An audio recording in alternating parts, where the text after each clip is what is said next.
पाकिस्तान के ऐसे कौन से प्रस्ताव यूएन में पारित हो गए हैं जिससे क्या भारत के हथियार छिन जाएंगे या भारत के ऊपर रोक लग जाएगा। जानेंगे भारत के पड़ोस में पाकिस्तान में क्या चल रहा है। इसी बीच मुनीर की क्या खबर है और इमरान खान और इन सब के बीच अमेरिका के ही US commission on international religious freedom ने ट्रंप को क्यों कहा है कि इन्हें कानून वापस लेने के लिए बोलो। पाकिस्तान कौन सा कानून अपना वापस लेगा। जियोपॉलिटिक्स में बहुत कुछ चल रहा है। हमेशा की तरह वर्ल्ड मिरर के इस एपिसोड में जानने को मिलेगा बहुत कुछ, इसलिए वीडियो को अंत तक जरूर देखें। दो नाव की सवारी करने वाले अक्सर डूब जाते हैं, लेकिन पाकिस्तान के साथ सीन क्या है। पाकिस्तान कई नावों की सवारी कर रहा है और इस बीच उनके आंतरिक समस्याएं भी खत्म होने का नाम नहीं ले रही है। हालांकि इमरान खान के विवाद में एक विराम लगा तो दूसरा फिर आगे आ गया। इमरान खान की बहनों को उनसे मिलने दिया गया और उनकी बहन ने कहा कि वो स्वस्थ है, लेकिन मुनीर को लेकर कोस रहे हैं और वो कह रहे हैं कि ये सब कुछ मुनीर की वजह से हो रहा है। मुनीर की वजह से मुझे मानसिक रूप से प्रताड़ित किया जा रहा है। कुछ मीडिया में ये भी कहा जा रहा है कि मुनीर भारत के साथ जंग चाहते हैं। खैर, अब इमरान खान का मुद्दा यहाँ फिलहाल के लिए समाप्त हुआ है, लेकिन ये देखने को मिल रहा है कि जनरल मुनीर की नोटिफिकेशन वाली बात अभी भी अटकी पड़ी है। हालांकि उनके नोटिफिकेशन को लेकर बहुत तरह की बातें कही जा रही है। अब एक नया मुद्दा ये भी जुड़ गया है। अब ये अफवाह है या सच है, इसको लेकर कोई कंफर्मेशन नहीं है। मीडिया में अभी बहुत तरह की बातें चल रही है और उसी मीडिया से ये भी खबर आ रही है। स्क्रीन पर आप आर्टिकल देख सकते हैं। अब इनके एयरफोर्स चीफ, इनका कहना है कि हमें बनना चाहिए सीडीएफ। अगर ये पोजीशन बना है, चलो संविधान में संशोधन करके, तो मैं इसका हकदार हूँ। मैं फिर बता दूं, ये कोई आधिकारिक पुष्टि नहीं है, जो मीडिया में छप रहा है उसके अनुसार है। अब एयर चीफ का कहना है चूंकि ऑपरेशन सिंदूर में एयरफोर्स ने ही बहुत अच्छा रोल निभाया है, ऐसे में हमारे लिए ये पोजीशन होनी चाहिए। राजनीतिक उठापटक कुछ किंतु परंतु तो जरूर चल रहा है, इसलिए क्योंकि अभी तक नोटिफिकेशन आया नहीं है। अब ये नोटिफिकेशन कब तक आएगा ये देखने वाली बात होगी। लेकिन आपको बता दूं, स्क्रीन पर आप देख रहे हैं अमेरिकी मीडिया गार्जियन, इनका कहना है कि जनरल मुनीर का पावर और बढ़ गया है। पहले भी राजा थे और आगे के लिए भी ये राजा बन रहे हैं। तो कहीं ना कहीं अगर अमेरिकन मीडिया की बात करें तो ये खुश है असीम मुनीर के राजा बनने से। वहीं द प्रिंट की खबर अगर देखेंगे तो इनका कहना है कि सोशल मीडिया में जो कुछ भी चल रहा है वो और असलियत दोनों में काफी अंतर है। जनरल मुनीर पाकिस्तान का बहुत ही ज्यादा मजबूत इंसान है, ताकतवर इंसान है। ऐसे में उन्हें नोटिफिकेशन जारी करनी पड़ेगी और नोटिफिकेशन के साथ जनरल मुनीर ताकतवर बन जाएगा। अगर ऐसा होता है तो भारत के लिए क्या समस्या हो सकती है? क्या मुनीर सचमुच एक युद्ध की तरफ बढ़ सकते हैं? अब ये युद्ध होगा या ना होगा ये तो भविष्य पर निर्भर है, लेकिन तैयारियां अपने हाथ पर निर्भर है, ये बात तो बिल्कुल तय है। और इसी क्रम में देखने को मिल रहा है कि भारत धड़ाधड़ एक्शन वाले मोड में दिख रहा है। भारत पहले से कहीं ज्यादा एक्टिव भी दिख रहा है, साथ ही साथ हथियारों की नई से नई डील भी कर रहा है और नए हथियारों का परीक्षण भी कर रहा है।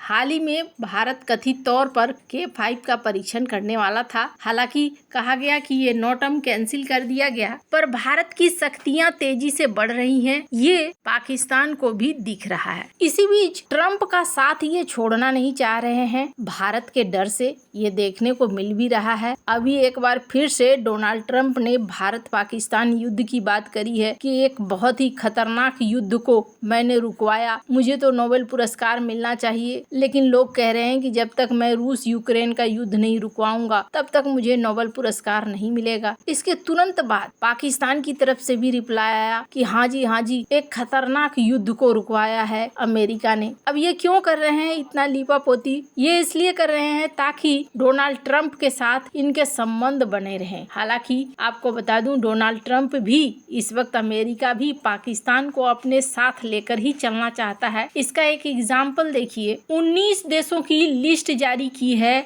अमेरिका ने। इन 19 देशों पर अमेरिका इमिग्रेशन को बंद करना चाहता है, यानी अमेरिका में आने से रोकना चाहता है। इस 19 देश में बहुत लोगों को लग रहा था कि इसमें नाम होगा पाकिस्तान का, लेकिन इसमें पाकिस्तान का नाम नहीं है। कौन कौन से देश हैं जिनका नाम है? Burma, Chad, Republic of Congo, Eritrea, Haiti, Iran, Libya, Somalia, Sudan, Yemen, इन देशों के नाम हैं। इसके अलावा कुछ ऐसे भी हैं जिनको पार्शियल तौर पर रोका गया है, जिसमें Cuba, Laos, Togo, Turkmenistan, Venezuela जैसे देश हैं। लेकिन इस लिस्ट में पाकिस्तान का नाम नहीं है, जबकि अमेरिका का ही रिलीजियस फ्रीडम ग्रुप ये क्या कह रहा है? ये कह रहा है कि पाकिस्तान के अंदर बहुत तरह की गलत चीजें हो रही हैं, खास तौर पर जो इनका कानून है ब्लास्फेमी का, वो कानून, इस निंदा का ये कानून गलत तरीके से कई लोगों को, जिनमें क्रिश्चियन, अहमदिया, मुसलमान और भी कई रिलीजियस माइनॉरिटीज हैं, उनके ऊपर एक्शन ले रहा है, जो बिल्कुल भी ठीक नहीं है। ऐसे में ये कह रहे हैं ट्रम्प को कि आप कहो कि पाकिस्तान अपने कानून को बदले।